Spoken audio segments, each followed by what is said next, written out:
আমরা কালকে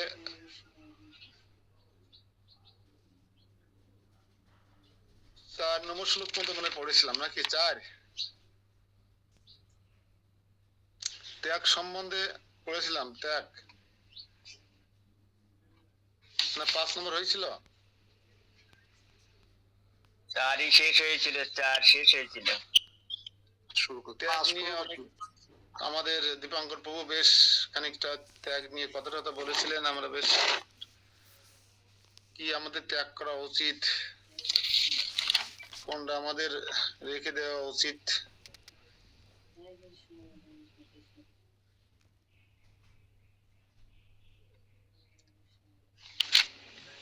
সাত্বিক ত্যাগটা আমরা কিছুটা কাজে লাগালেও লাগাতে পারি।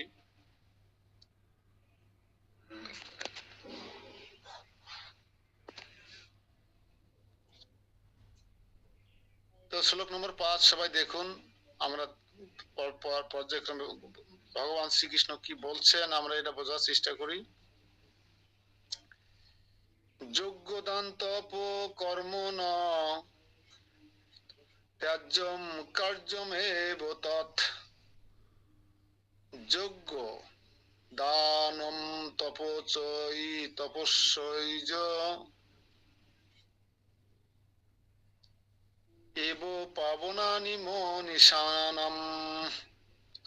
স্বরূপত যোগ্যদান কবু ত্যাজ্য নয়, সকল সময় তা কার্যযোগ্য হয়। বদ্ধ জীব আছে যত তাদেরও কর্তব্য, মনীষী পাবন সেই যোগ্যদান কার্য। অনুবাদ: যজ্ঞ দান ও তপস্যা ত্যায্য নয়। যজ্ঞ দান আর তপস্যা কখনো ত্যাগ করা যায় না, তা অবশ্যই করা কর্তব্য। যজ্ঞ দান ও তপস্যা মনীষীদের পর্যন্ত পবিত্র করে।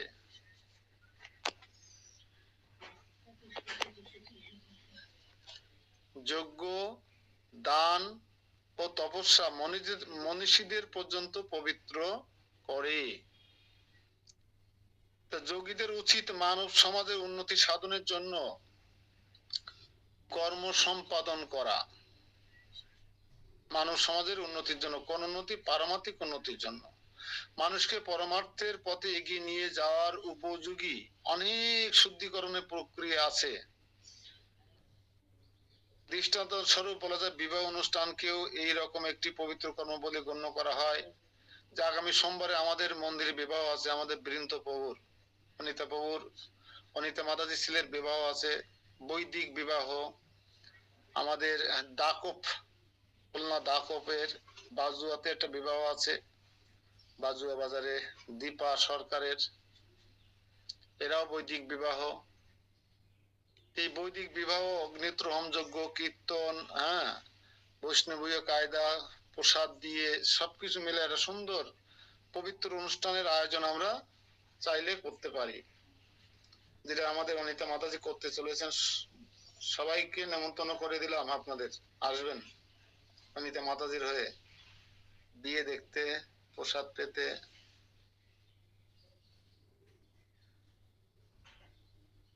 তো একজন এই যে বিবাহ অনুষ্ঠানকে এরকম একটি পবিত্র অনুষ্ঠানের রূপদান যে করা যায়, তাকে বলা হয় বিবাহ যোগ্য। এইটা আবার অন্যরকম ভাবেও অনেকে করে, ছাগলের মাথা, চিংড়ি মাছের মাথা টাথা দিয়ে, ঘের বেড়ির মাছ টাছ দিয়েও আবার জামাইকে পান করে। তাকে আমরা কি বিবাহযোগ্য বলবো? ওইটা ত্যায্য, কিন্তু এইটা গ্রহণীয়। একজন সন্ন্যাসী যিনি সবকিছু ত্যাগ করেছেন এবং পারিবারিক সম্পর্ক ত্যাগ করেছেন, তার পক্ষে কি বিবাহ অনুষ্ঠানে উৎসাহ দান করা উচিত? প্রশ্ন। একজন সন্ন্যাসীর কি, যিনি বিবাহ বন্ধনে তো আবদ্ধ হবেনই না, সংসার ত্যাগ করেছেন, আত্মীয় স্বজনের বন্ধন ত্যাগ করেছেন, সমস্ত প্রকার ভোগ ত্যাগ করেছেন, তার পক্ষে কি বিবাহ অনুষ্ঠানে এসে তাকে উৎসাহ প্রদান করা উচিত কিনা? প্রশ্ন। ভগবান এখানে বলছেন যে মানব সমাজের মঙ্গলের জন্য যে যোগ্য তা কখনোই ত্যাগ করা উচিত নয়, কিন্তু যখন সেটা মানব সমাজের কল্যাণের জন্য হবে, অগ্নিহোত্র হোম যজ্ঞ, বিবাহ যজ্ঞ ইত্যাদি যখন হবে, তখন সেটাকে ত্যাগ করা উচিত নয়। সে যদি সন্ন্যাসী হয়, ব্রহ্মচারী হয়, তারা যোগদান করতে পারে। ভগবান বলছেন মানব সমাজের কল্যাণের জন্য। যেহেতু কায় মন বাক্য দিয়ে ওই সন্ন্যাসী ভগবানের সেবা করছেন, মিম্পা কি বাটবিলায় নাকি বা রূপ দিয়াতে।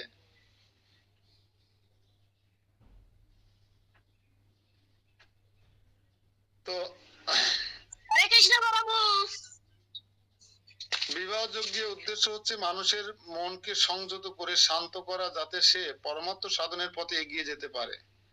অধিকাংশ মানুষের পক্ষে বিবাহযোগ্য অনুষ্ঠানের মাধ্যমে শান্তিপূর্ণ দাম্পত্য জীবন যাপন করা উচিত এবং তাদের এভাবেই অনুপ্রাণিত করা সর্বত্যাগী সন্ন্যাসীদের কর্তব্য। বিশৃঙ্খলা জীবনযাপন না করে, মনটা উড়ন্ত উদ্ভ্রান্ত না রেখে, লাল কাপড় পরেছি বিয়েও করতে পারছি না, আবার বিয়ে না করে থাকতে পারছি না, এরকম যেন না হয়। মন বিক্ষিপ্ত হয়ে আছে, চঞ্চল হয়ে আছে, এরকম হলে সাধন ভজনের ব্যাঘাত ঘটবে। নির্দেশনা আছে, আপনি সাধু সন্ন্যাসীদের কাছ থেকে পারমিশন নিয়ে, অনুমতি নিয়ে, সবার অনুমতি নিয়ে আপনি বিবাহযোগ্য সম্পন্ন করে গৃহস্থ জীবনে প্রবেশ করতে পারেন, কোনো সমস্যা নাই।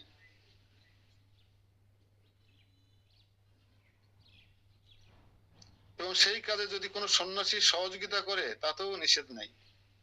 কিন্তু আমরা সাধারণত বলে থাকি যে সন্ন্যাসীরা, ব্রহ্মচারীরা বিয়ে থাওয়া এই সমস্ত কাজে যাওয়া উচিত না। হ্যাঁ, এটাও ঠিক, যাওয়া উচিত নয় তাদের জন্য যাদের মন বিক্ষিপ্ত হবে, যে নদীর এপার ছাড়িয়া কয় নিঃশ্বাস, ও পারেতে যত সুখ আমারও বিশ্বাস। আমাদের অমুক প্রভু মনে হয় বিয়ে করে সঠিক কাজটাই করলো, ঠিক কাজটাই করলো, আমরা লাল কাপড় পরে বসে আছি, না হচ্ছে কোনো কিছু, কি যে করলাম, কি যে হবে, এরকম নয়। এরকম চিন্তা যদি আসে তাহলে সে বিবাহের জন্য না যায়। সম্পূর্ণ ত্যাগী ব্যক্তি যিনি, সংসার, পারিবারিক বন্ধন, অন্য অনেক কিছু যিনি ত্যাগ করেছেন, যার এই ধরনের মন মানসিকতা পোষণ করার আবশ্যকতা নেই, তিনি বিয়ে থাকা যে কোনো পরিবেশে গেলে তাকে বিক্ষুব্ধ করতে পারবে, তার মনকে কোনো কিছু বিক্ষুব্ধ বা বিচলিত করতে পারবে না। কিন্তু যার দুর্বল হৃদয়ে, দুর্বল মন যে কোনো সময় বিক্ষিপ্ত হতে পারে, তার বিয়ে থাকা বা এই সমস্ত সামাজিক বা নারী সংস্পর্শে যাওয়া উচিত নয়।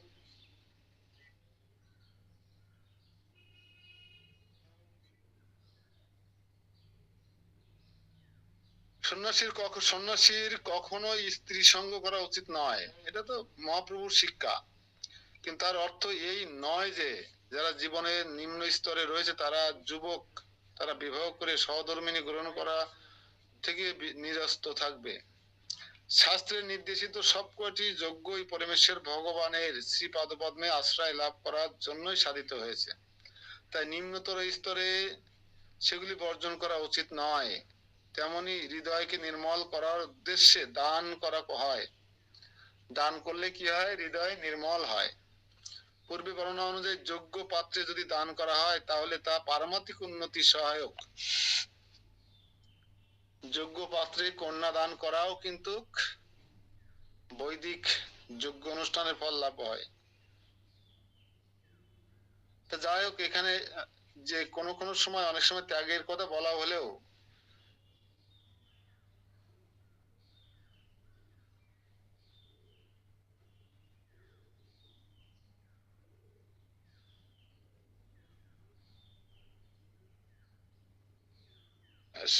কল্যাণের জন্য এই সমস্ত কাজকর্মের, বিবাহ হওয়া বা দাম্পত্য জীবন বা সুন্দর একটা বৈদিক যজ্ঞ, বৈদিক বিবাহ বা একটা দাম্পত্য জীবন খুঁজে দেওয়া, পুষ্টি বিচার করে তাদের বিয়ে থাকার ব্যবস্থা করে দেওয়া সাধুদের বা অন্যান্যদের, এরা সাধু সন্ন্যাসীরা করতেই পারে জনকল্যাণার্থে, কারণ তাদের জীবনটা তো উৎসর্গকৃত জনকল্যাণার্থে, করতেই পারে।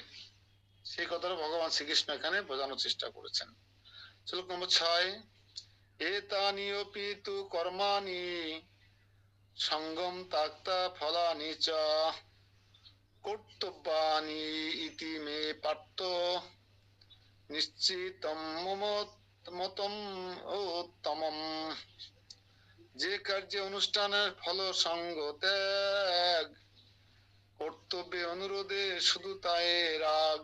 হে পার্থ, অর্জুনকে ভগবান আরো বলছেন, এই সমস্ত কর্ম আসক্তি ও ফলের আশা পরিত্যাগ করে কর্তব্য বোধে অনুষ্ঠান করা উচিত।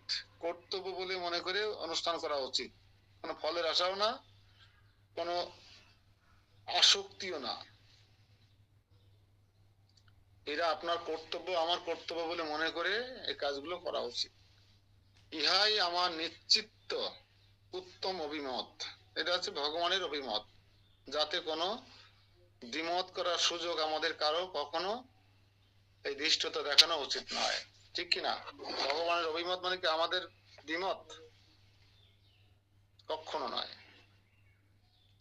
তা যদিও সব কয়টি যোগ্যই পবিত্র, তবুও তা অনুষ্ঠান করার মাধ্যমে কোন রকম ফলের আশা করা উচিত নয়। পক্ষান্তরে বলা যায়, আর জাগতিক উন্নতি সাধনের জন্য যে সমস্ত যোগ্য তা বর্জন করতে হবে। সমস্ত জীবের কল্যাণ কামনায় নাম যজ্ঞ 18 দিন ব্যাপী,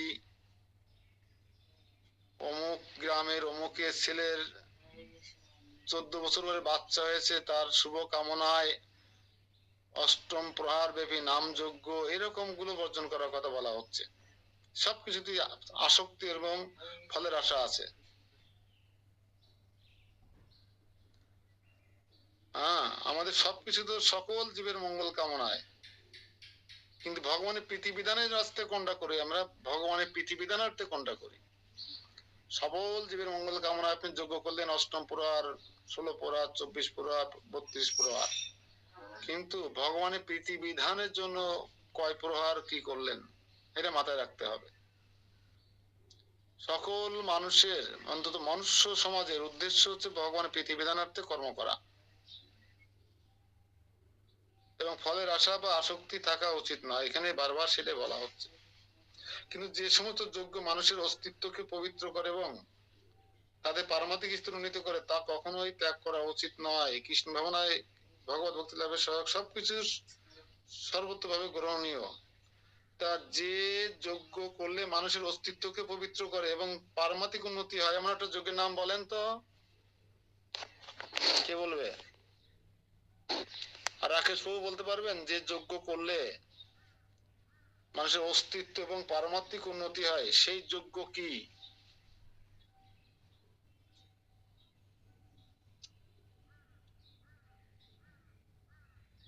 মিনতি?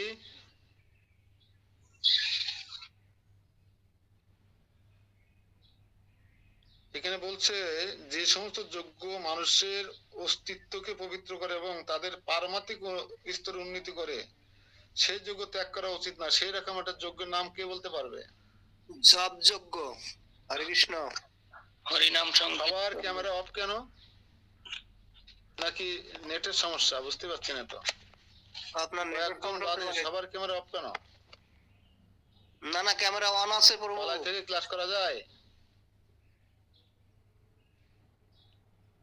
নাকি সব ক্যামেরা অন করে অ্যাটেন্ডেন্স দিয়ে সব আবার ঘুমায় পড়ছে, নাকি কাজে কামে ব্যস্ত? বুঝি না তো। ক্যামেরা অফ রেখে ক্লাস করা যায় কিভাবে? আমি কি করে চোখে চোখ রেখে কথা বলবো? প্রভু অন করা, অফ করে না। সবাই ক্যামেরা অন করুন কৃপা করে। 3 আর 2 5 জনের ক্যামেরা অন আছে, আর কারো ক্যামেরা অন নেই কেন? আই ওয়াশ করেন নাকি? সব বুঝি না তো। ক্যামেরা অন লাগলে সমস্যা কি? আমরা তো সাধু দর্শন করতে এসেছি সকালবেলায়। আমিও যদি ক্যামেরা অফ করে দিয়ে কথা বলি কেমন লাগবে? রেডিও শোনা লাগবে, রেডিও।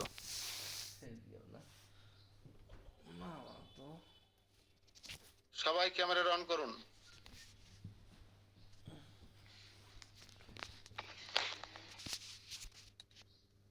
এত ক্যামেরা অফ করে দিয়ে কার কার সাথে কথা বলবো? আমি কি ভূতির সাথে কথা বলছি? রেডিও কি কথা বলা যায় এভাবে?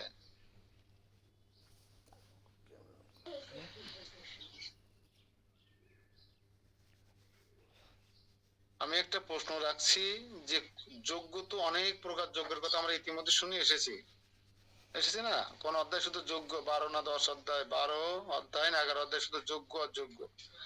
তা কোন যজ্ঞ করলে আমাদের মানুষের অস্তিত্বকে পবিত্র করবে এবং পারমাত্মিক স্তরে উন্নীত হওয়া যাবে? একটা যজ্ঞের নাম বলবেন যে কেউ? বলেন। জপ জপ যজ্ঞ প্রভু। হরিনাম সংকীর্তন যজ্ঞ। জপযজ্ঞ, জপযজ্ঞ। এবার বলেন, এবার বলেন। জপ যজ্ঞ, জপ যজ্ঞ, জপ। জপ যজ্ঞ, এই কথাটাই শুনতে যাচ্ছিলাম।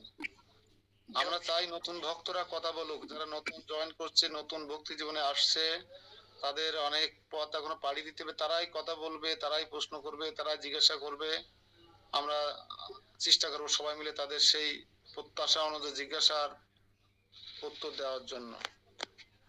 কিন্তু ক্যামেরা অফ করে আমাকে অ্যাটেন্ডেন্স দেওয়ার কোনো দরকার নেই কারো। ক্লাস করলে ক্যামেরা অন করে আমাদের পদ্মনাথপুর ক্লাস 300 লোক ক্লাস করে পদ্মনাথপুর ক্লাসে।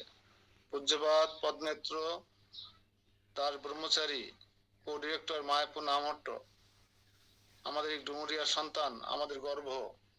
তিনি ক্লাস নিচ্ছেন, ওই যে আপনার মাতাজি ক্লাস করতে গেল, 300 লোক জয়েন করে, 300 লোকই ক্যামেরা অন করে জবও করে আবার ক্লাসও করে।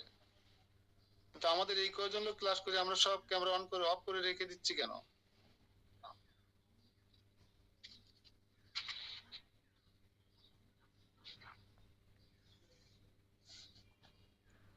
তাহলে আমাদের অনেক প্রকার যজ্ঞ আছে, সেই সমস্ত যজ্ঞের মধ্যে একটা যজ্ঞ আছে শ্রেষ্ঠ যজ্ঞ কলিযুগে। কৃষ্ণ নিজে বলেছেন সমস্ত যজ্ঞের মধ্যে আমি জপ যজ্ঞ। কৃষ্ণ, এই জপ যজ্ঞ স্বয়ং কৃষ্ণ, যে যজ্ঞ করলে মানুষের অস্তিত্ব পবিত্র হয় এবং পারমাত্মিক স্তরে উন্নতি সাধিত হয়। আর এটা হচ্ছে বর্তমান কলিযুগের ধর্মের সর্বোচ্চ নীতি। ভগবত ভক্তি সাধনের সহায়ক যে কোনো রকমের কার্য, ভগবত ভক্তি সাধনের সহায়ক হবে, অনুকূল হবে যে কোনো রকমের কার্য, যজ্ঞ বা দান ভগবত ভক্তের গ্রহণ করা উচিত। এমন যদি হয় কেউ আপনাকে দান করছেন পারমাত্মিক সাধনের সহযোগিতা করাবার জন্য, যে রামসারায় আমাদের অনেক উন্নয়নমূলক কাজ চলছে এখন, রাস্তার কাজ, বালি উঠানো কাজ, ঘরের কাজ, টয়লেট বাথরুমের কাজ চলছে। এখন যদি কেউ 2 লাখ 5 লাখ টাকা দান করে, সে দানটা আমি নিতে পারি কিনা? মন্দিরের কল্যাণার্থে সে দানটা নিতে পারি কিনা? অবশ্যই, অবশ্যই নেওয়া যেতে পারে মন্দিরের উন্নতি কল্পের জন্য। অন্তত আমরা সবাই যেন জবটা ঠিকঠাক মতো করি, কমপক্ষে 16 মালা জব করার সবাই চেষ্টা করি।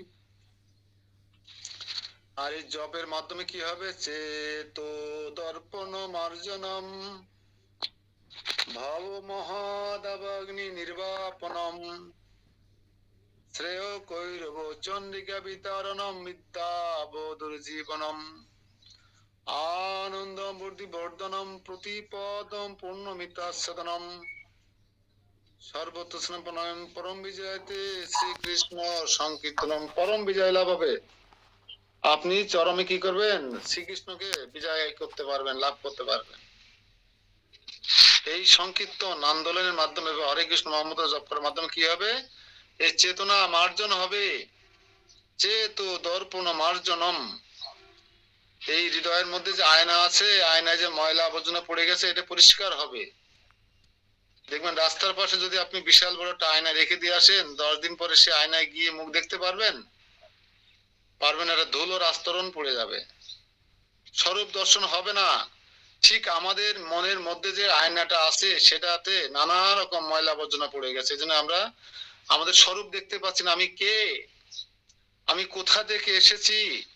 কেন এই জগতে এত দুঃখ কষ্ট ভোগ করছে? মৃত্যুর পরে আমি কোথায় যাব?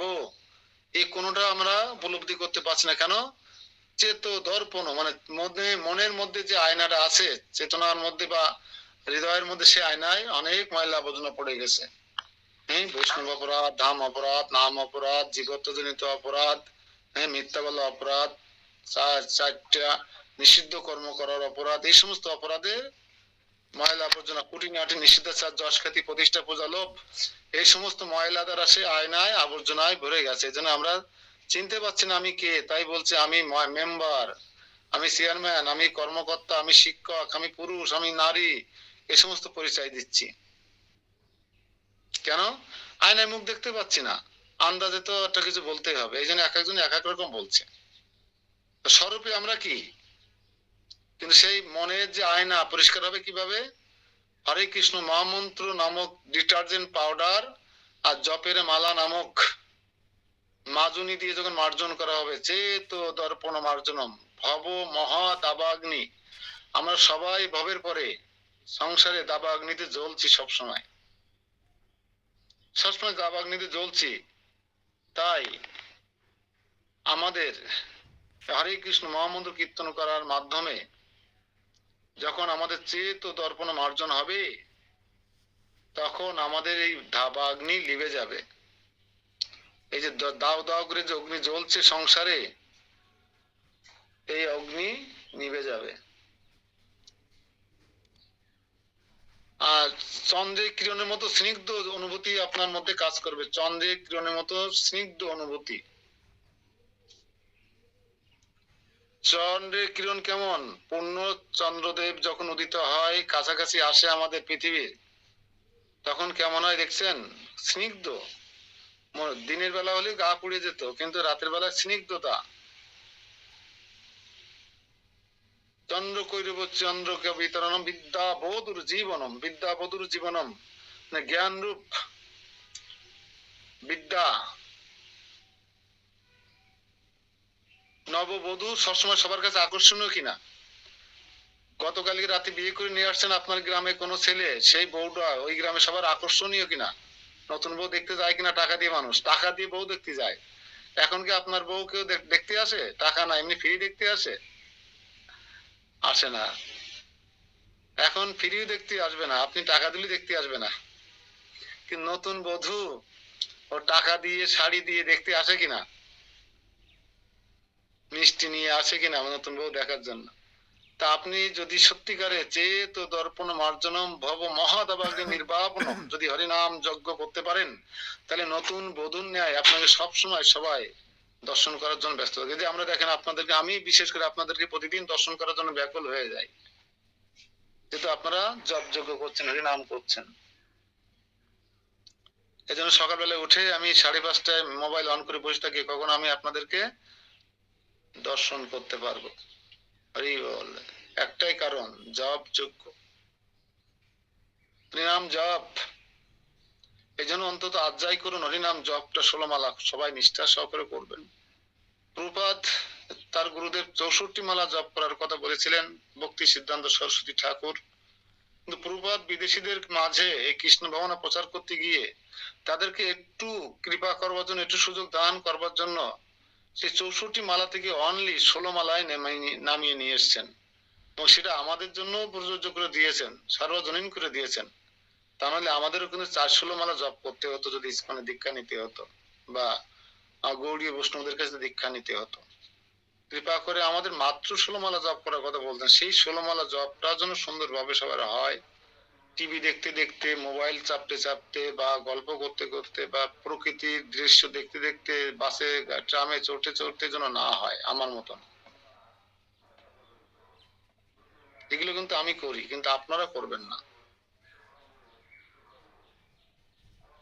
আমাদের কলিযুগে এই বর্তমান যে প্রেক্ষাপট, এই কলি সূচনা লগ্ন বললেই ভুল হবে না। মাত্র 5,000 5,500 বছর কলির বয়স, এখনো 4,28,000 বছর পাড়ি দিতে হবে কলিকে। তো এখনো যে আলামত বা যে পরিস্থিতি আমরা দর্শন করছি, একমাত্র হরি নাম জপ করা ছাড়া এই এইরকম বিপর্যয় থেকে রক্ষা পাওয়ার বা এরকম বৈরী পরিবেশ থেকে উদ্ধার পাওয়ার কোনো উপায় নেই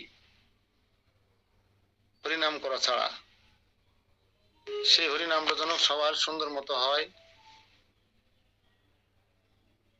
সবার কাছে সেই শুভ কামনা করছি। সুকেশ বাবু, আপনি ক্যামেরা অফ করে রাখছেন কেন?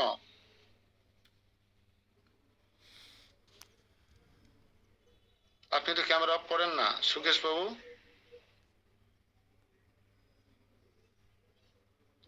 কারা কারা ঘুমোচ্ছেন বা ক্লাস করতে পারছেন না তারা দরকার হলে বেরিয়ে যাবেন, তাই বলে এরকম করবেন না। শ্লোক নম্বর 7 সবাই একটু দেখবেন, বই আশা করি সবার সামনে গ্রন্থ আছে। নিয়তস্য তু সন্ন্যাস কর্ম ন উপপদ্যতে মহাত তস্য পরিত্যাগ তামসঃ পরিকীর্তিতঃ। গীতার গান। নির্দিষ্ট কর্মে ত্যাগ নহে সে বিধান, মোহেতে সে ত্যাগ হয় তামসিক জ্ঞান। কিন্তু নিত্য কর্ম ত্যাগ করা উচিত নয়।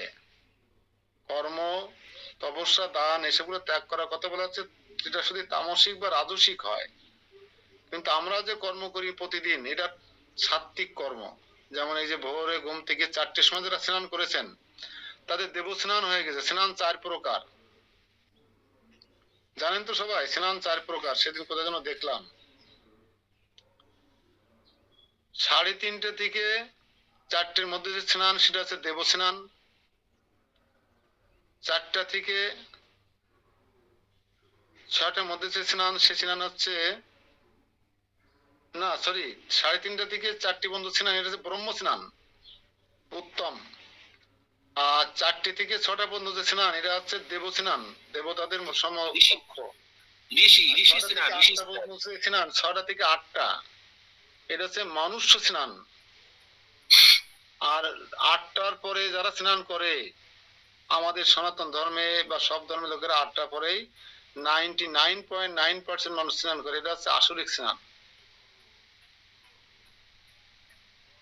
হরে লিখে কৃষ্ণ। রাখতে পারেন সেটা। হরে কৃষ্ণ। ওই প্রথম স্নান হলো ব্রহ্ম স্নান, তারপরে হলো ঋষি স্নান, তারপরে ঋষি হলো স্নান, দেব স্নান, তারপরে হলো দেব স্নান, এবং সর্বশেষে হলো মনুষ্য স্নান, এবং তারপরে হলো রাক্ষসী স্নান। রাক্ষসী স্নান এক কোথায় যেন দেখেছি আমি কালকে। 8টার পরে হলো রাক্ষসী স্নান, 8টার পরে যে স্নান। তাহলে এটা আমরা লিখে রাখতে পারি, স্নান কয় প্রকার, কি কি, প্রশ্ন আকারে নেন আর মুকুল বলে দাও, টাইম টু টাইম বলে দিবা কয়টা থেকে কয়টা পর্যন্ত স্নান করলে সেটা ব্রহ্ম স্নান হয়, ঋষি স্নান হয়, দেব স্নান হয়, মনুষ্য স্নান আর রাক্ষস স্নান। স্নান সম্ভবত 5 প্রকার, আমি 4 প্রকার বলছিলাম। 4 প্রকার মনে হয়, মনুষ্য স্নানটা মনে হয় না। না রাক্ষস স্নান আছে, যে টাইম টেবিল মানে না যারা, এটা রাক্ষস স্নান বলে দাও। রাক্ষসী স্নান 8টার পরে হলো রাক্ষসী স্নান, 8টার পরে।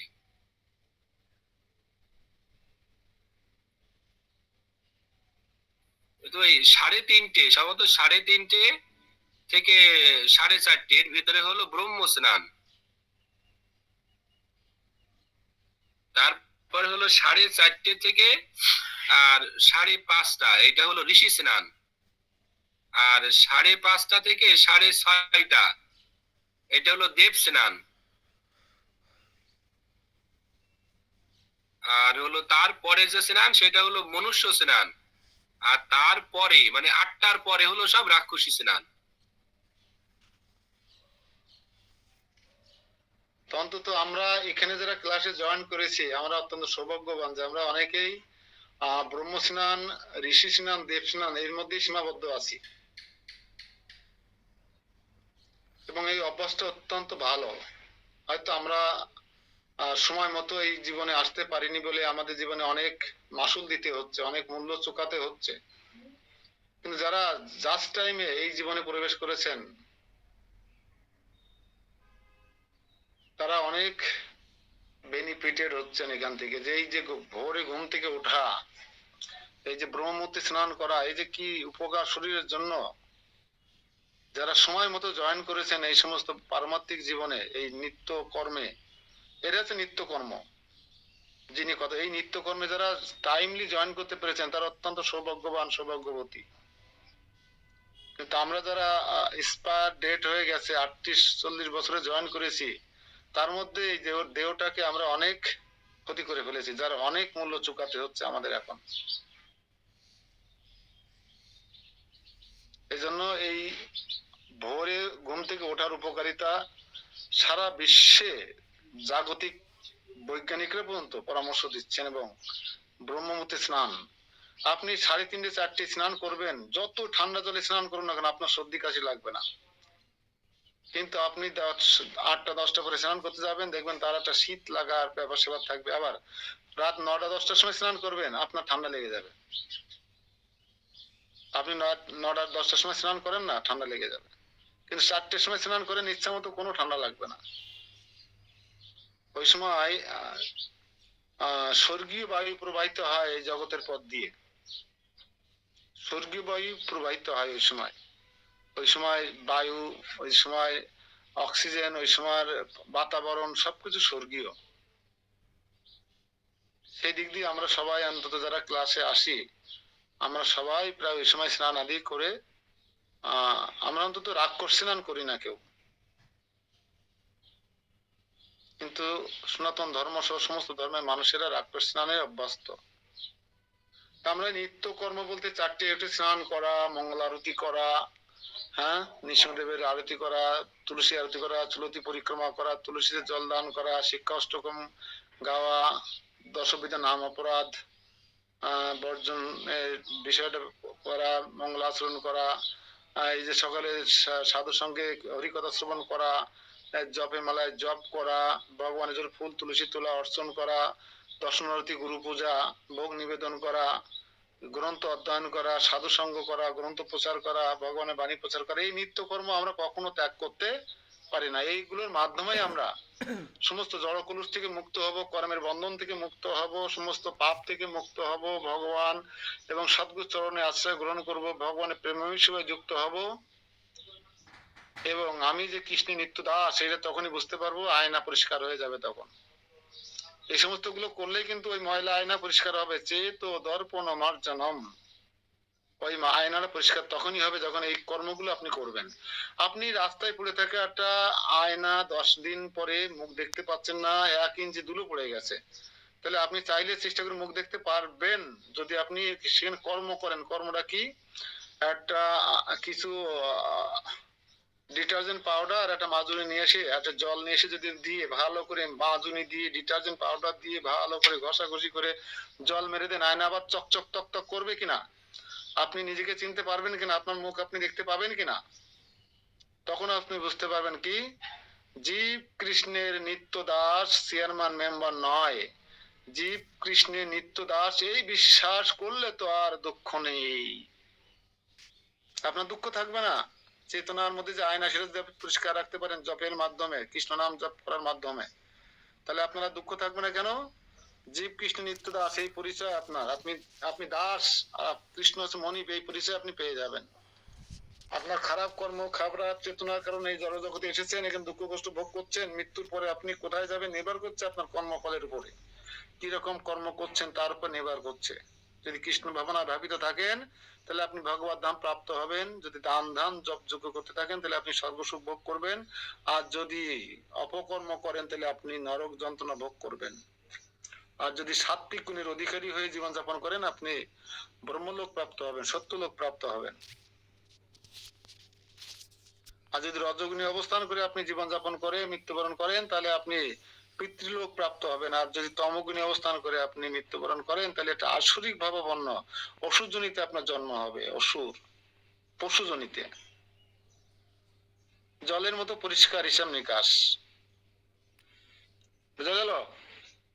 হরে কৃষ্ণ। নিত্যকর্ম এই জন্য আমরা কখনো ত্যাগ করবো না, মোহবশত তার ত্যাগ হলে তাকে তামসিক ত্যাগ বলা হয়। মোহবশত আমরা এইগুলো ত্যাগ করতে পারি না। অনেক সময় আমরা নানা রকম অপকর্মে জড়িয়ে পড়ি, চেতনা বিনষ্ট হয়ে যায়। হ্যাঁ, বিভিন্ন কারণে আমরা কি করি, আমাদের ধর্ম কর্ম এই অনুশীলন কৃষ্ণ ভাবনা চর্চা বিঘ্ন ঘটে, আমাদের পতন ঘটে কোনো কোনো সময়, যেটা তামসিক পতন বলে বা তামসিক ত্যাগ বলে।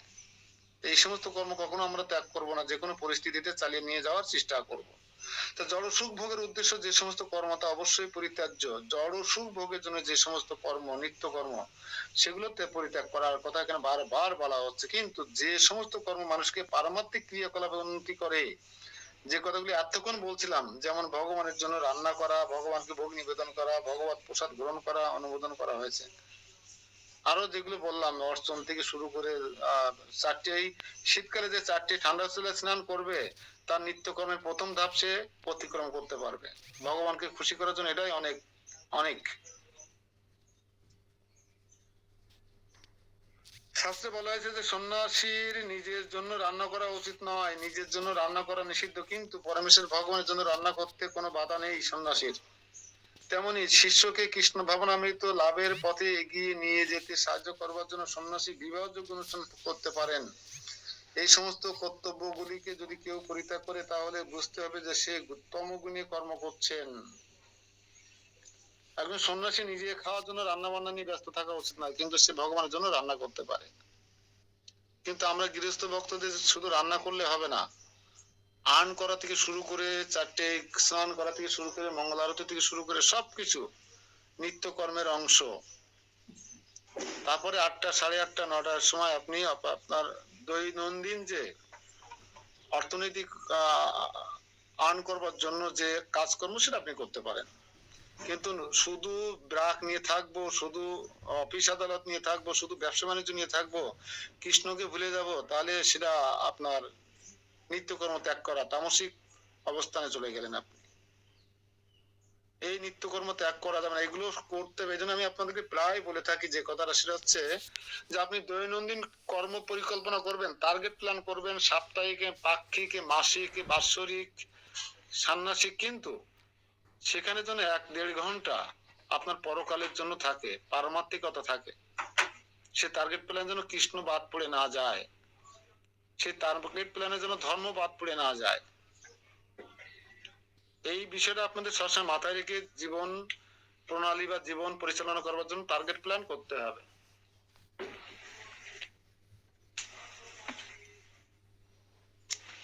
শ্লোক নম্বর 8, দুঃখমিতি এব যৎকর্ম কায় ক্লেশ ভয়াত ত্যাজ্যেত সকৃত্তা রাজসম ত্যাগম না এব ত্যাগ ফলম লবেত। গীতার গান। দুঃখ হয় তার জন্য কর্ম ত্যাগ করে, কিংবা কর্ম ত্যাগ করে কায় ক্লেশ ডরে। খেটে খুঁটিয়ে খাওয়ার ভয়তে অনেকে কর্ম ত্যাগ করে, যে আমার দ্বারা এসব হবে না, আমি মঠে মন্দিরে চলে যাই। আছে না এমন মানুষ? আর রাজসিক ত্যাগ সেই ফল নাহি পায়, সেই যে কহিনু যত শাস্ত্রের নির্ণয়ে। অনুবাদ: যিনি নিত্য কর্মকে দুঃখজনক বলে মনে করে দৈহিক ক্লেশের ভয়ে ত্যাগ করেন, তিনি অবশ্যই সেই রাজসিক ত্যাগ করে ত্যাগের ফল লাভ করতে পারে না। অনেকে অলস ব্যক্তি আছে, কাজকর্ম পছন্দ করে না, কায়িক পরিশ্রম করতে ভালো লাগে না, তাই তারা কর্ম ত্যাগ করে সাধু সন্ন্যাসী হয়ে যায়। কিন্তু এই ত্যাগে, রাজসিক ত্যাগে, এই ত্যাগে কোনো ফল লাভ করা সম্ভব নয়। কারণ আমরা জানি মঠে মন্দিরে যে সাধু সন্ন্যাসীরা থাকে, তারা যে 4টের সময়, 3:30-এর সময় ঘুম থেকে ওঠে আর রাত 10টা পর্যন্ত তাদের যারা প্রকৃত সেবা করে, আমার মতো নয়, যারা প্রকৃত সেবা করে তাদের কোনো অবসান নেই। সকাল 9টা পর্যন্ত একটানা মঙ্গল আরতি, নৃসিংহ আরতি, তুলসী আরতি, শিক্ষা অষ্টকম, দশবিধা নাম অপরাধ, একত্রে বসে জপ, সকালে কিছু সেবা, হ্যাঁ, গুরু পূজা, দর্শন আরতি, তারপর হচ্ছে ভাগবত পাঠ 9টা পর্যন্ত শোনার পরে তারপর প্রসাদে ঘন্টা পড়বে। 4টে থেকে 9টা পর্যন্ত যদি একটানা সেবা থাকে, তাহলে তো এটা জনের কাজ হয়ে যায় জাগতিক ভাবে চিন্তা করলে। 4, 5, 6, 7, 8, 9, 5 ঘন্টা। এখন মানুষ 5 ঘন্টায় কাজ করে মাঠে ঘাটে। 8টার সময় যায়, 8টার সময়, 8:30টার সময় যায়, আর 12টা, 12:30 বাজলি হই হুল্লোড় করে চলে আসে মাঠে ঘাটের থেকে। যে সাধুরা বসে খায় অলস, তাই মনে হলো 9টা, 4টা থেকে 3:30 থেকে 9টা পর্যন্ত একটানা ঘুম থেকে ওঠার থেকে আপনার কর্ম শুরু হয়ে গেল।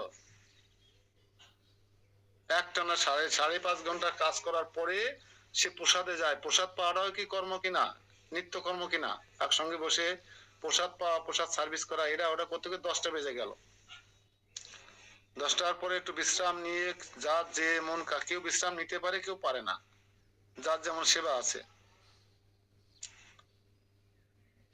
যারা রান্না সেবা করছেন, সবজি বানানোর সেবা করছেন, তারা তো আর বসে থাকতে পারবে না। যারা যেখানে যার সেবা আছে, মাঠে ঘাটে প্রচার প্রসারে, সেখান থেকে আবার দুপুরে হন্তদন্ত হয়ে ফিরে এসে খাওয়া দাওয়া করে একটু গ্রন্থ পড়া, আবার সাধু সঙ্গ করে, আবার ভোগ আরতিতে যোগদান করা, আবার বিকেলে কোথাও না কোথাও বেরিয়ে যাওয়া, আবার সন্ধ্যা এসে সন্ধ্যা আরতিতে যোগদান করা।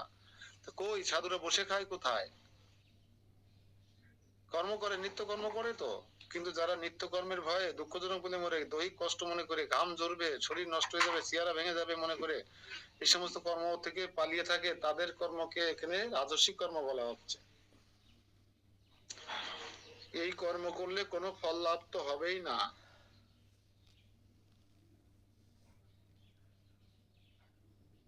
রাজস্বিক ত্যাগ সেই ফল নাহি পায়। অর্থ উপার্জন করাকে ফলাশ্রয়ী সকাম কর্ম বলে মনে করে কৃষ্ণ ভক্তের অর্থ উপার্জন পরিত্যাগ করা উচিত নয়। অর্থ উপার্জন করাকে যদি আমরা মনে করি যে এটা সকাম কর্ম, তাহলে ঠিক হবে না। কারণ আপনার এই সেই অর্থ যদি কৃষ্ণ সেবার জন্য হয়, ভগবানের টাকা হয়, যেমন আমরা সরল ভাবে বলতে পারি যে আমি চাকরি করতাম কার জন্য? কৃষ্ণের জন্য। চাকরিটা কার? কৃষ্ণের। মাসের শেষে বেতনটা পেতাম কার বেতন? টাকাটা কার? কৃষ্ণের টাকা। কৃষ্ণ টাকা কি হবে? কৃষ্ণ সেবায় লাগবে। তাহলে মাসিক বাজার করতে যাচ্ছি কার জন্য? চাল ডাল তেল লবণ মশলাপাতি শুকনো বাজার করতে যাচ্ছি কৃষ্ণের জন্য। প্রতিদিন কাঁচা বাজার বা সাপ্তাহিক কাঁচা বাজার করতে যাচ্ছি কার জন্য? কৃষ্ণের জন্য। রান্না হচ্ছে কার জন্য? কৃষ্ণের জন্য। ভোগ নিবেদন করা হবে কাকে? কৃষ্ণকে। ব্যাস। আপনার টাকা কে বলে আপনার টাকা? কে বলে আপনার ব্যবসার টাকা? কে বলে আপনার ঘেরের টাকা? কে বলে আপনার ফসলের টাকা? এটা কৃষ্ণের। সবকিছু কৃষ্ণের। কারণ আপনি ইতিমধ্যে জেনে গেছেন, জপ যজ্ঞের মাধ্যমে আয়নার পরিষ্কার হয়ে গেছে। এখন আপনি বুঝতে পেরে গেছেন চেত দর্পণ মার্জনম। এখন আপনি বুঝতে পেরে গেছেন যে আমি চেয়ারম্যান নই, আমি কর্মকর্তা নই, আমি এমপি নই, আমি মিনিস্টার নই, আমি খেলোয়াড় নই, আমি টিচার নই, আমি কৃষ্ণের দাস। আর দাসের কাজ হচ্ছে মনিবের সেবা করাতে। আমি চাকরি করছি কার জন্য? আমার মনিবের জন্য। তখন থেকে আপনার কি হবে?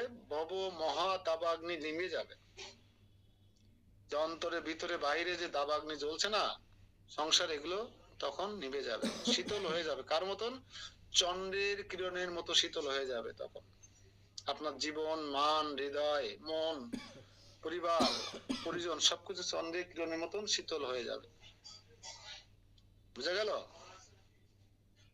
এই জন্য অর্থ উপার্জনকে কখনো কেউ সকাম বলে মনে করবেন না, যদি সেটা কৃষ্ণ প্রীতিবিধানার্থে কৃষ্ণ সেবায় লাগে। আর নিজের প্রীতিবিধানার্থে যদি করেন তাহলে ওটা সকাম কর্ম, ফলাশ্রয়ী সকাম কর্ম। কৃষ্ণ প্রীতি বাঞ্ছা তারে বলে প্রেম, আর ইন্দ্র কৃতি বাঞ্ছাকে বলে কাম। আপনি যদি নিজের ফার্নিচার, ঘর বাড়ি, বউ, লিপস্টিক, শাড়ি, জামা কাপড় নিয়ে ব্যস্ত থাকেন বেতন পেয়ে, তাই বুঝতে হবে আপনি ইন্দ্র তৃপ্তিতে নেমে গেছেন। ইন্দ্র তৃপ্তি করছেন, আপনি কামে মত্ত হয়ে গেছেন। এটা কৃষ্ণের টাকা নয়, কৃষ্ণের সঙ্গে আপনার সম্বন্ধ নেই।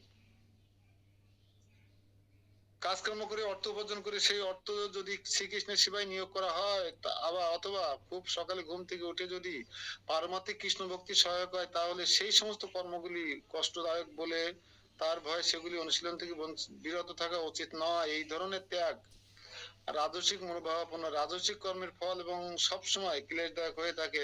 আপনারা তো জানেন যে নমিনেশন পাচ্ছে না, তার অন্তরে জ্বালা, বড় জ্বালা। তার কত জ্বালা, চেয়ারম্যানে যে চালাতে পারবে না তার কত জ্বালা। হ্যাঁ, রাজস্বিক কর্মের ফলে সবসময় ক্লেশদায়ক হয়ে থাকে। যেমন যে সেই মনোভাব নিয়ে কেউ যদি কর্ম পরিত্যাগ করেন, তাহলে তিনি ত্যাগের অর্থাৎ সুফল কখনোই অর্জন করতে পারবেন না। হ্যাঁ, আবার ফল লাভ হবে না বলে করলেন না, বর্জন করলেন, এটাও ঠিক হবে না। কৃষ্ণকে কেন্দ্র করে আপনাকে সবকিছু করতে হবে, তাহলে আপনার সব কাজ সঠিক হবে। কৃষ্ণ কেন্দ্র। কার্য মিদতে যত কর্ম, 9 নম্বর শ্লোক, নিয়তম ক্রিয়তে অর্জুন। সঙ্গম ত্যক্তা ফলং চাইব সত্যাগ সাত্বিক মতঃ।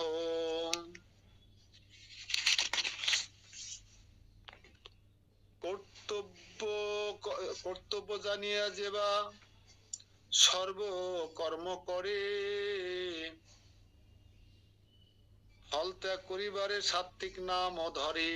দেখুন হে অর্জুন, আসক্তি থাকবে না এবং ফল পরিত্যাগ করে, আসক্তি ও ফল পরিত্যাগ করে কর্তব্যবোধে যে নিত্য কর্মে অনুষ্ঠান করা হয়, আমার মতে সেই ত্যাগ হচ্ছে সাত্বিক ত্যাগ। সাত্বিক ত্যাগ কাকে বলে?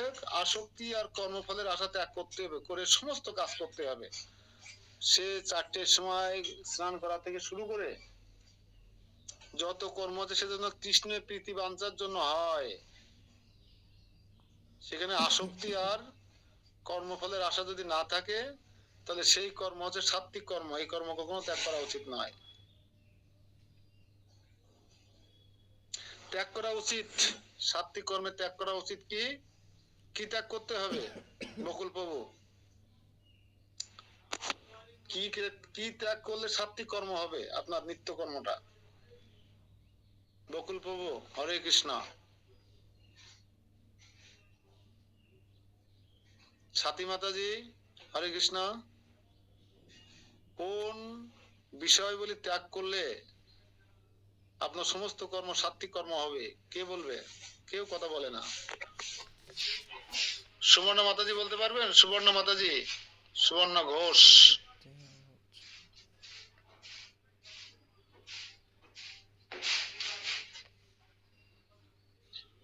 কোন কর্ম, কোন বিষয়, কর্ম থেকে কোন বিষয়াবলী পরিত্যাগ করলে সেটা সাত্বিক কর্ম হবে? যে কেউ? ফল পরিত্যাগ করতে হবে, আসক্তি ও ফল পরিত্যাগ করে কর্তব্য কর্ম করতে হবে, সেটাই তাহলে হবে সাত্বিক। হ্যাঁ, আমাদেরকে আসক্তি আর ফল, কর্মের ফল পরিত্যাগ করতে হবে।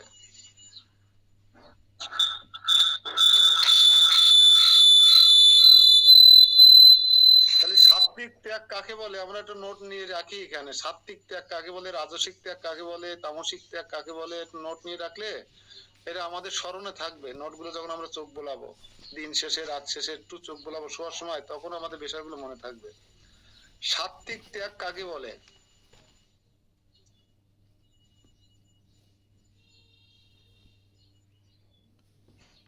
আসক্তি ও ফল পরিত্যাগ করে কর্তব্য বোধে যে নিত্য কর্মের অনুষ্ঠান করা হয়। আমরা এটাই যুক্ত আছি, আশ্বস্ত করলাম আপনাদেরকে। ভালো, আমরা অন্তত কেউ আসক্তি আর ফলের আকাঙ্ক্ষা করি না, যে সকালে মঙ্গল আরতি করা, জপ তপ করা, তুলসী আরতি করা, তুলসীতে জল দান করা, তুলসী চয়ন করা, ফুল চয়ন করা, অর্চন করা, এই সমস্ত নিত্য কর্মের সাথে ভোগ রান্না করা, ভোগ নিবেদন করা। আমরা কি কোনো আশা করি? কোনো ফলের আশা করি? জনং দেই বলি? বলি না। তো এখানে বলা হচ্ছে আসক্তি ও ফল পরিত্যাগ করে কর্তব্য বোধে, লিখছেন তো সবাই, যে নিত্য কর্মের অনুষ্ঠান করা হয় তাকে সাত্বিক ত্যাগ বলে।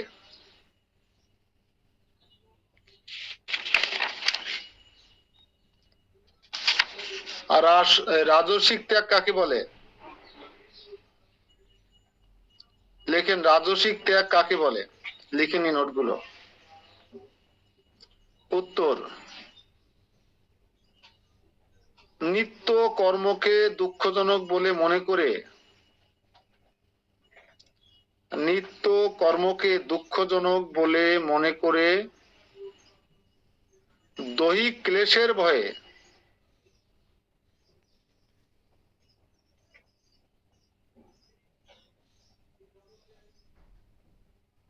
দৈহিক ক্লেশের ভয়ে ত্যাগ করেন, তাকেই অবশ্যই রাজসিক ত্যাগ বলে। তাকেই অবশ্যই রাজসিক ত্যাগ বলে। তামসিক ত্যাগ কাকে বলে? হরে কৃষ্ণ প্রভু। হরে কৃষ্ণ। ভগবন্তী মাতাজি, আমি জানি। রাজস্বিক ত্যাগ কাকে বলে আর আরেকবার বলবেন? হ্যাঁ, বলবো আপনার জন্য। বলেন। যিনি নিত্য কর্মকে দুঃখজনক বলে মনে করে, যিনি নিত্য কর্মকে দুঃখজনক বলে মনে করে দৈহিক ক্লেশের ভয়ে তা ত্যাগ করেন, তাকে অবশ্যই রাজসিক ত্যাগ বলে। রাজসিক ত্যাগ।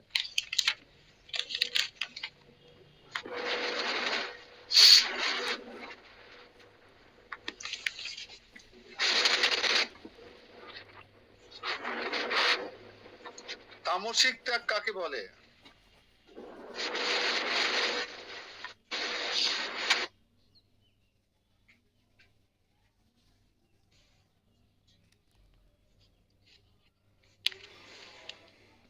মোহবশত। তামসিক ত্যাগ কাকে বলে? উত্তর হচ্ছে মোহবশত। যিনি নিত্য কর্ম পরিত্যাগ করেন মোহবশত।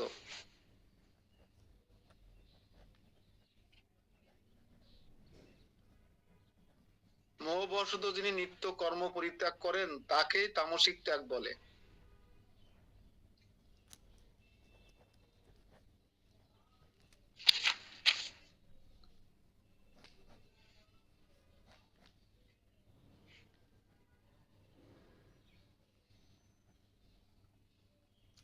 তো আমরা এখানে তাৎপর্য দেখবো 9 নম্বর শ্লোকে, এমন মনোভাব নিয়ে সর্বদাই নিত্যকর্মে অনুষ্ঠান করা উচিত যেন ফলের প্রতি অনাসক্ত হয়ে কাজ করা হয়।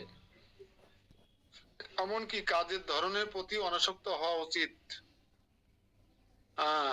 কৃষ্ণ ভাবনাময় কোনো ভক্ত যদি কখনো কোনো কারখানাতে কাজ করেন তখনও তিনি কারখানার কাজের প্রতি আসক্ত হন না এবং কারখানার শ্রমিকদের প্রতিও আসক্ত হন না। তিনি কেবল কৃষ্ণের জন্য কাজ করেন এবং যখন তিনি কর্মফল শ্রীকৃষ্ণকে অর্পণ করেন তখন তার সেই কর্ম প্রাকৃত স্তরে অধিষ্ঠিত হয়। আপনি হতে পারেন গরিব মানুষ, আপনি রিক্সা চালাচ্ছেন ধরুন, তারপর আপনি রিক্সাওয়ালা হয়ে যাবেন না, রিক্সাওয়ালাদের সাথে মিশে যাবেন না, রিক্সাওয়ালাদের চেতনা আপনার মধ্যে প্রবেশ করবে না। আপনি রিক্সা চালাচ্ছেন কেন?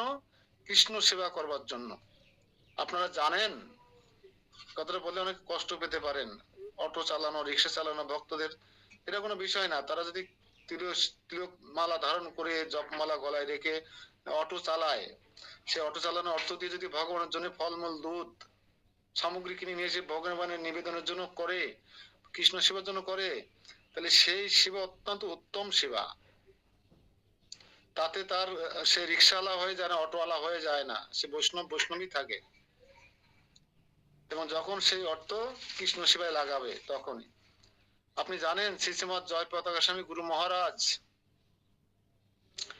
মন্ট্রিয়েলের এক মন্দিরের যখন অধ্যক্ষ নিযুক্ত হয়েছিলেন,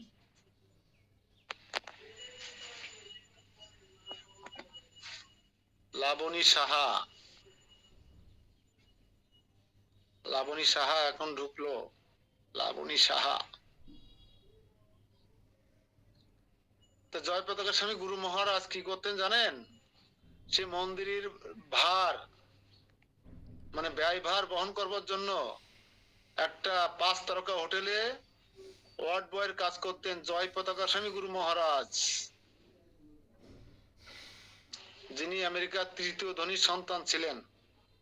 মন্দিরের ব্যয়ভার নির্বাহ করবার জন্য তিনি হোটেলে ওয়ার্ড বয়ের কাজ করতেন এবং সেই হোটেলের মালিক খেয়াল করে দেখতেন যে এত চাকচিক্যময়, এত দিব্য জ্যোতি সম্পন্ন একটা পুরুষ ওয়ার্ড বয়ের কাজ করছে আর তার মনে কোনো ক্লেশ নেই, সর্বক্ষণ সে কি কীর্তন করে চলেছেন, তার মুখে হাসি আর কীর্তন লেগেই থাকতো।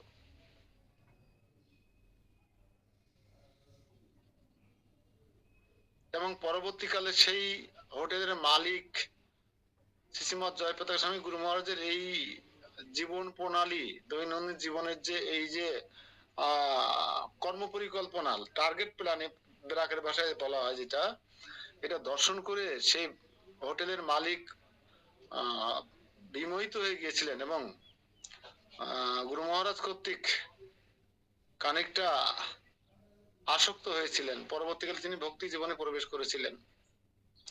তা গুরু মহারাজ শ্রীশ্রীমৎ জয়প্রতাপের স্বামী যদি মা জানতে পারতেন, আমাদের ঠাকুমা আর তার বাবা, যে তার ছেলে 5 তারকা হোটেলে ওয়ার্ড বয়ের কাজ করে, তাহলে কতটা কষ্ট পেতেন।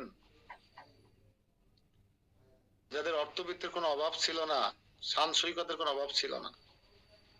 এই জন্য সেবা, এখানে সেবা নিয়ে একটা সুন্দর কথা বলা হয়েছে, যে কারখানায় কাজ করলেও মানে কি ধরনের কাজ করছেন সেটা বিষয় না, সেই কাজের প্রতি যদি সে আসক্ত না হয়ে যায়, কর্মফলের প্রতি, বেতনের প্রতি সে যেন আসক্ত না হয়ে যায়, তাহলে কি হবে? কোনো কাজ কৃষ্ণ ভাবনামৃত সঙ্গে যুক্ত যে পুরুষ বা মহিলা, তাদের কাছে কোনো কাজ, কোনো সেবা ছোট নয়, যদি সেটা কৃষ্ণ সম্বন্ধীয় থাকে। কালকে মহারাজ বলছিলেন, ভক্তি প্রেম স্বামী মহারাজ বলছিলেন যে একবার রামচন্দ্র যখন ফিরে এলেন শ্রীলঙ্কা বিজয় করে সীতা দেবীকে নিয়ে, তখন রামচন্দ্রের কে কি সেবা করবেন অর্জুন সব ভাগ করে দিলেন, সব সেবা।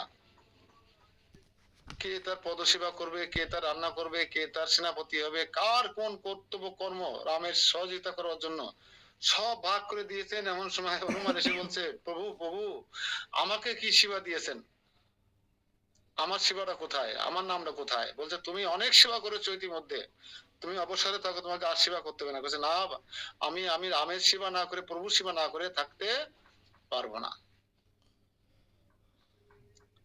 তখন কি করা যাবে, সেবা তোরা দিতেই হবে, তা নাহলে হনুমান ছাড়বে না। তখন বলছে তুমি রামচন্দ্র ভগবান বা আমাদের প্রভু যখন হাই তুলবে, হাই, তখন তুমি চুটকি বাজাবে।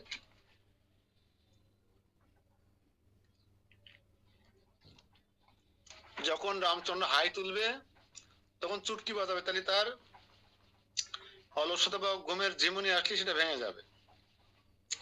কারণ ও চুটকি বাজানোর জন্য ভালো পারুকান পরিশ্রম রেডি হয়ে থাকে। কে?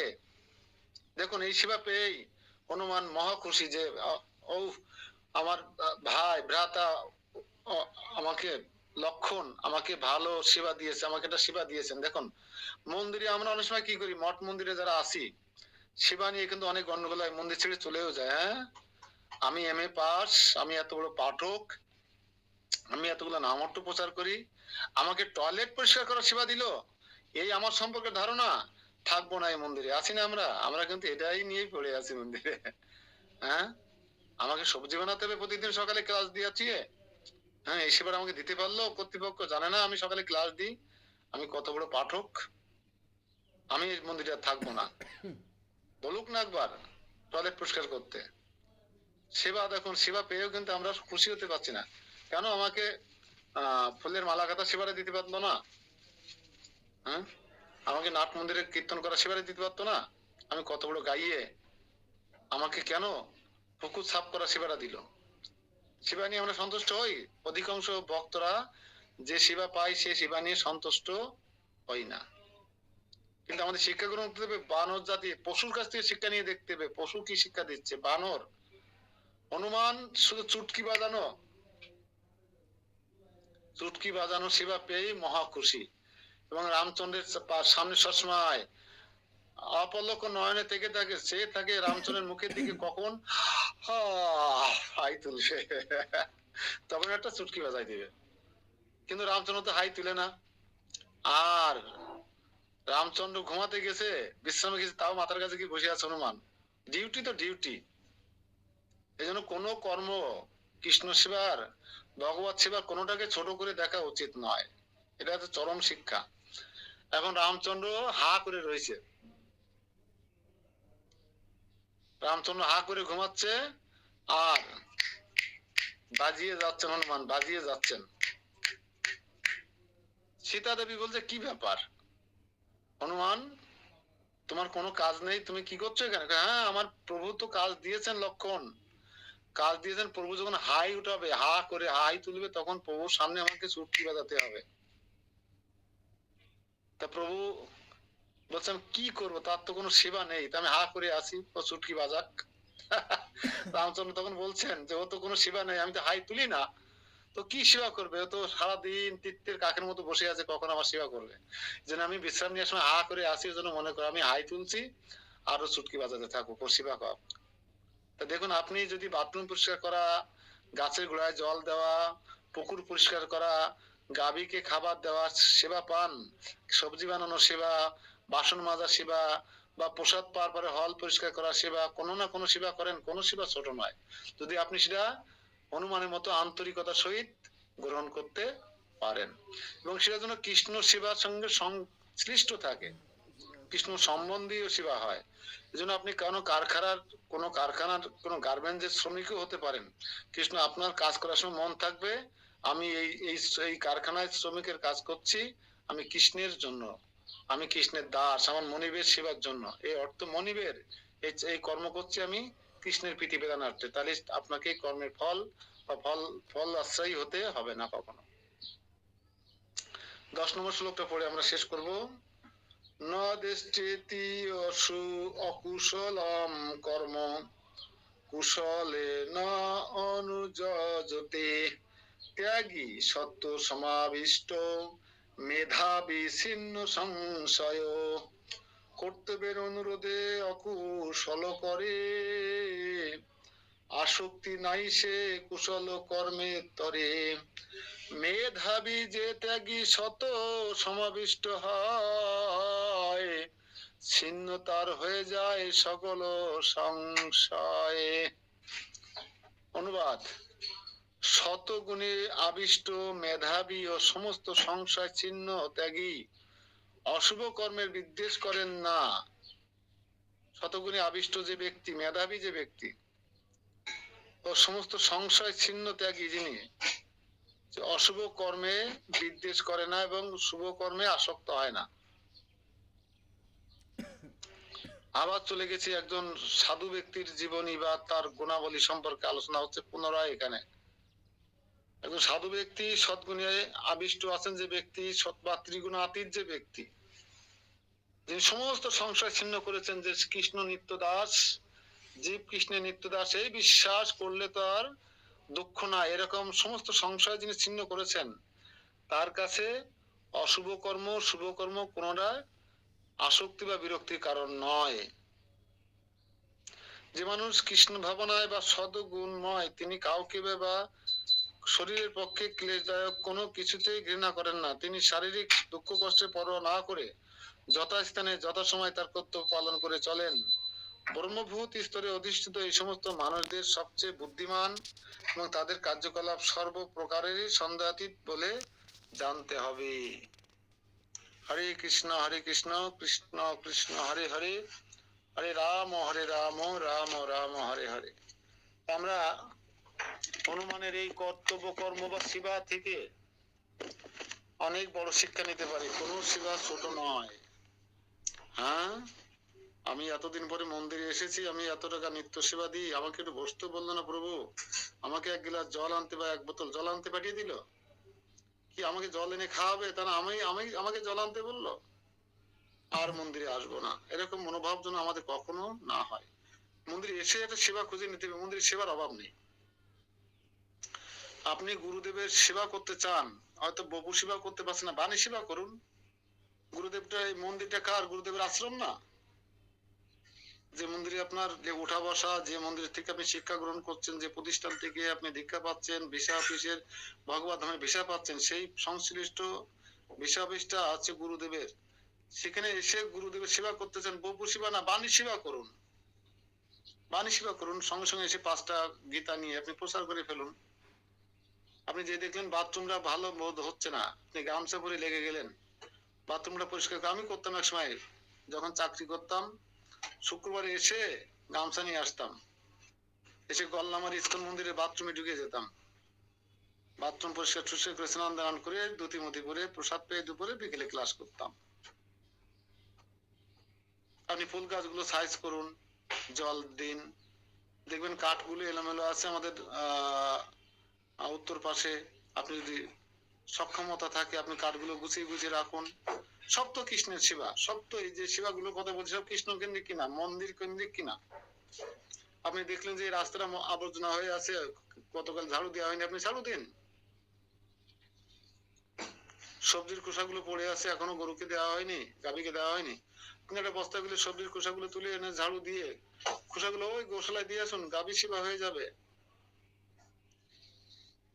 কোনো কাজকে আপনি ছোট মনে করবেন না কৃষ্ণ সেবাকে।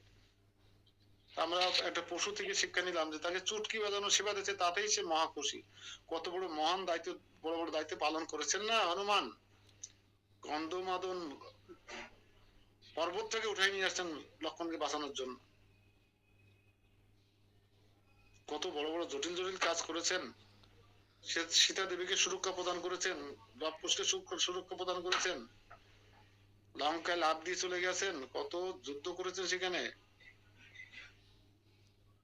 শুধু ভগবানের প্রীতি বিধানার্থে। এই জন্য আমাদের এই সবকিছু কর্ম যেন ভগবানের প্রীতি নিয়ে বিধানার্থে হয়, হচ্ছেও তাই। যারা কৃষ্ণ ভক্ত তাদের তো তাই হবে। আসক্তি আর ফল ত্যাগী হতে হবে আমাদের। এটা ছিল আজকের প্রতিপাদ্য বিষয়।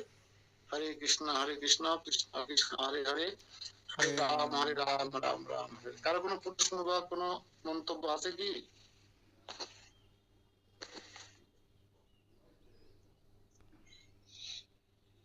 কবিতা মাতাজি কিছু বলেন।